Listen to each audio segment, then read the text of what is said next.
So we have some pretty crazy news right now. Tim Pool has announced that he was uninvited to America Fest. That America Fest is the big turning point event that happens every single year. It's like the biggest conservative convention there is. They've been doing it for years. Tim Pool said he was uninvited to it after Charlie Kirk died. Now, he came out with a statement and came out with some theories of why this could be. It's really interesting because Tim Pool is a really big, prominent name in the right-wing, conservative sphere. And looking at the guests, the names that are still coming, and Tim Pool wasn't able to come or not allowed to come. It definitely creates a lot of theories onto why that may be. So let's jump into what Tim Pool's statement and what he had to say about it. Turning point, maybe sees this. And I'll tell you my thoughts on this one. I wonder if I represent an anti-interventionist faction. Tucker Carlson does too, as does Candace Owens. And I wonder if that's the real reason. I've not said anything particularly disparaging about AmFest, but they told me I couldn't come. Why? Maybe it's because I said we should stop funding Israel. Maybe it's because I said we shouldn't be giving money to Ukraine. Maybe it's because young people largely don't want foreign intervention, and there are individuals in politics who disagree. So I will say this.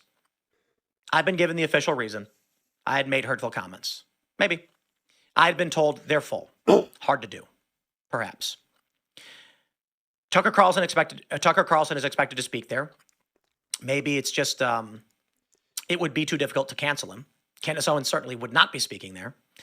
But I do wonder if one of the main reasons is that there is an effort to consolidate around a pro-interventionist liberal economic order faction. The use of Tim Pool is no more. We don't need a disaffected liberal who's anti-war and anti-intervention. That's not what the movement needs. The movement needs those who are going to champion foreign investment and foreign intervention.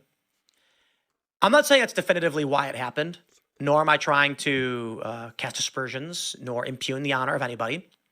But I think one of the principal rifts right now is that young people do not care about our involvement in these foreign countries. They want to know how they're going to buy a house and have a family. But I believe if you're going to change this, you need an organization that reaches students that's going to advocate for a worldview that sees it the other way. And so maybe. I'm sure there will be many thoughts, critiques, commentary. I'm sure there will be lies, manipulations, insults, insinuations, all those things. I don't know. I'm going to do my thing. It's a really interesting theory if you think about it. So he's basically saying that, oh, maybe it's because he's too anti-interventionist, as in like he doesn't want wars and conflicts with other countries. He doesn't want to fund other countries like Israel, like Ukraine. And maybe these people that are running Turning Point now do want to promote that kind of like more like classical Republican vibe where we do get involved in every major conflict around the world. We do all this funding around other countries. So basically we can kind of control what they do and everything, like with Israel, Ukraine, all that stuff, right? And it really shows, like, say that is the case, right? Say that's the case that they want to push his mindset and Tim Pool doesn't fall in line with that. That just goes against what Charlie believed in, because Charlie liked other people and other people's opinions and people being there. I'm pretty sure Cenk Uygur was invited to America Fest before, and he doesn't agree with Charlie really on much. So Charlie was always open to having people with different views than him being at his events, having conversations, like Tucker Carlson. When it was that big debate with Tucker Carlson, they were talking about Israel. There's that famous thing Charlie said behind closed doors that came out recently, I think from Candace Owens or someone else, said like, go Max, like go big, talking anti-Israel. Charlie liked debates. Charlie liked having conversations with opposite sides because he knew that's the only way we're going to come together as a country, is we talk about every single issue in all the details possible. That's the only way you can come together. So if Turning Point truly is turning into this organization where they're going to start kicking out people that don't fully agree with them, that might make hurtful comments here and there, which I don't think they even clarified to Tim what the hurtful comment was. That's what the reasoning was. They said, oh, we didn't like these comments you made, so you're uninvited. I don't think they ever said what, and if they did say, Tim Pool didn't announce what the comments were. But either way, Tim Pool's been invited, I think, 3 years in a row. And he told a story earlier in this podcast, so I thought it was very sweet on Charlie Kirk's part, where when Tim Pool was first invited, he said his show wasn't as big then. And he was like, well, the thing is, I need to bring like all my staff. There's like 13 of us. We have all this equipment. It's going to be really expensive. And Charlie Kirk's like, I'll give you a private jet if you come out here. He's like, I will pay for it. He's like, I'll supply this if you can make it out. Like Charlie offered that for Tim Pool so him and his staff could go out there and be a part of that, because Charlie was really open to having everybody possible at his events. Now it seems like Turning Point is taking a different approach, which is really interesting, seeing like what all has come out after Charlie Kirk's passing. There's been a bunch of things like their finances. Apparently they're not auditing their finances anymore. This has come from, I think, Candace Owens, Ian Carroll, and a few others. And now I'm not going to go down the full route of Turning Point killed Charlie. I think that's like kind of a large leap that Candace is making. I'm not there yet to make that assumption like she is. But it is interesting where like Charlie wanted to do like a Doge-like effort, and they're not auditing their finances at all. It makes you wonder what all this money is being spent on.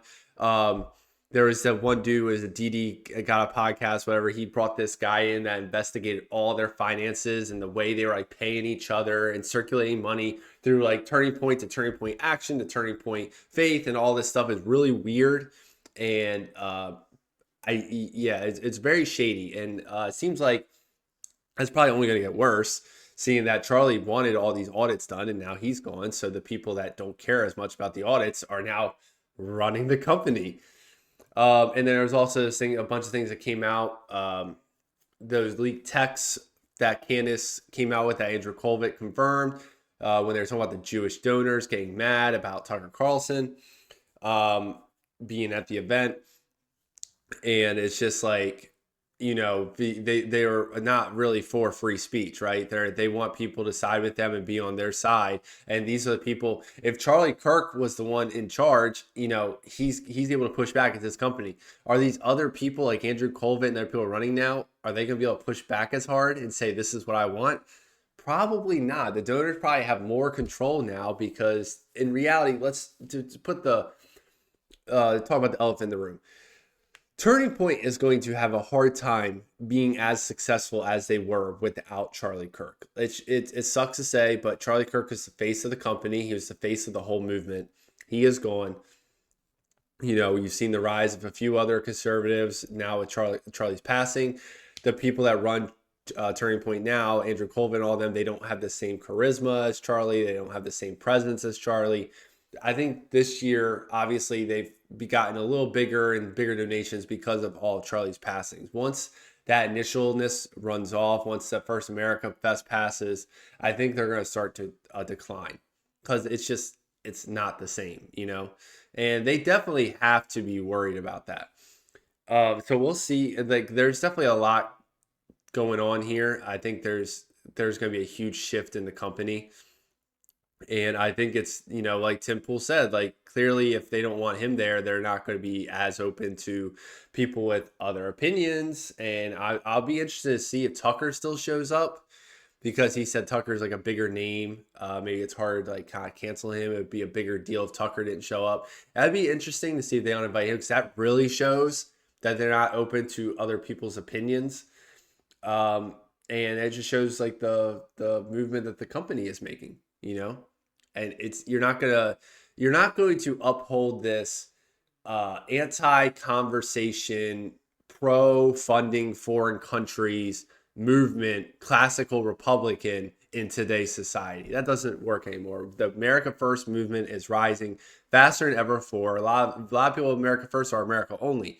You're not going to do that. It reminds me when a few days ago there was an article that came out that said Ted Cruz is eyeing a 2028 presidential run, and he's going for more of a classical Republican pro-Israel side. And it's like he's putting emphasis on how pro-Israel he is. And it's like, in today's world where Israel is as unpopular as they have ever been, why would you think that would be the route that would get you votes? Like, that makes no sense. You can get all the money in the world from the Jewish donors that are going to be backing you, and, and AIPAC and all of them. But at the end of the day, you're not going to get the votes to be president. It's just not going to happen. And I feel like Turning Point's going to start going down this route too. Like, and I think the big sign will be when the primaries happen and they start backing Ted Cruz. That will be the biggest sign ever. You know, like, we'll see what happens in 2028. There'll be a lot of people probably running for president because it's the first time there's an open primary on both sides since 2016. So it's going to be a crazy year in 2028, 2027 when the primaries are happening. But the Turning Point, this is definitely a bad move on their part. They should have uninvited Tim Pool.